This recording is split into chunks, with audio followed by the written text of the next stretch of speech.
much for joining us. What was your reaction to today's ruling? Had you seen it coming? Our reaction is it's a dismissal, not a knockout. The defendants' arguments at the last hearing, prior hearing, all their arguments were dismissed and all our arguments were accepted.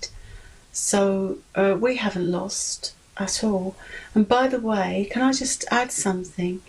Men campaigned for women's pension age to go back to 60 and were successful, obviously, because the age is 60. Well, it was 60. So men are on side, actually, and we're finding that more and more men are coming behind this campaign, saying my wife is in this situation and thank you for everything you're doing. But if we believe in equality, that men and women should be treated the same, women should retire surely at the same age as men and get the state pension. And the court said today that they don't believe that this is discriminatory. What are your grounds for claiming it is? 50s women have faced lifelong inequities. There's the maternity pension, you know, we never had maternity leave.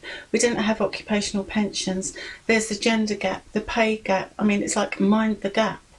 And men never faced those inequities.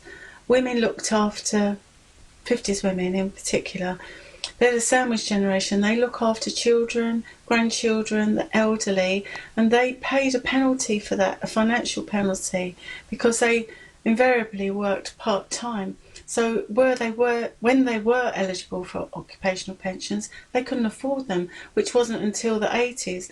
Men have not faced the inequities that 50s men have not faced the inequities that 50s women have faced. So what's your next move then, if the courts perhaps aren't the way for you to win what you're seeking? There are many options open to us.